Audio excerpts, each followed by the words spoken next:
एक समय था जब चुनावों की घोषणा से पहले जो बड़ी बड़ी रैलियां, चुनावी यात्राएं, झंडे डंडे, बैनर, पोस्टर और चुनावी शोर सब जगह देखा जाता था, वो फिलहाल मौन है।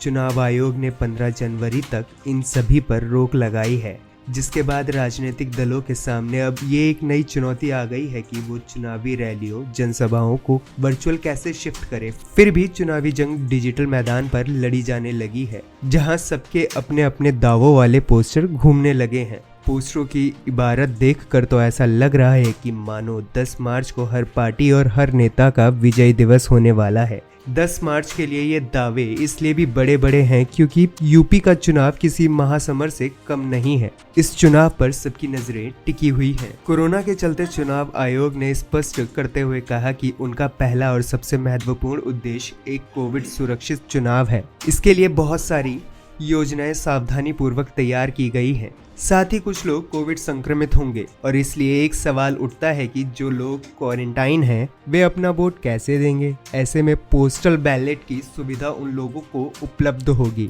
अब सवाल ये है कि पोस्टल बैलेट कैसे काम करता है। कोविड संक्रमित या संदिग्ध के घर चुनाव आयोग की एक टीम जाएगी और पीड़ित व्यक्ति से वहीं उनका वोट लेगी। इस पूरी प्रक्रिया की वीडियोग्राफी भी की जाएगी। ऐसे मतदाता चुनाव अधिकारी को डाक द्वारा इलेक्ट्रॉनिक रूप से या हाथों से अपना मतपत्र दे सकेंगे।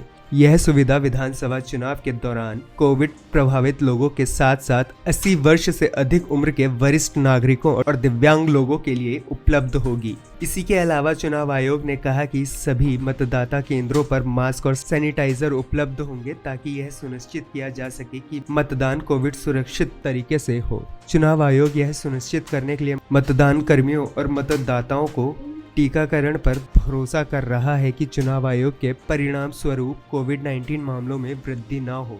मुख्य चुनाव आयुक्त सुशील चंद्रा ने कहा कि उन्होंने चुनाव वाले राज्यों के मुख्य सचिवों से अनुरोध किया है कि वे 18 वर्ष से ऊपर के सभी नागरिकों के टीकाकरण में तेजी लाएं और यह सुनिश्चित करें कि सभी चुनाव अधिकारियों को बूस्टर खुराक दी जाए, जिन्हें फ्रंटलाइन कार्यकर्ता के रूप में नामित किया गया है। उन्होंने ये भी कहा कि चुनाव वाले राज्यों में आयोग के हस्तक्षेप के बाद टीकाकरण कवरेज में सुधार हुआ है। इसके अतिरिक्त चुनाव आयोग ने जिला निर्वाचन अधिकारियों से ये भी कहा है कि वे प्रत्येक मतगणना केंद्र में एक नोडल अधिकारी नियुक्त करें ताकि कोविड-19 दिशा निर्देशों का पालन सुनिश्चित किया जा सके। इसी तरह की खबरों को देखते रहने के लिए द न्यूज़ 15 को लाइक और सब्सक्राइब जरूर करें।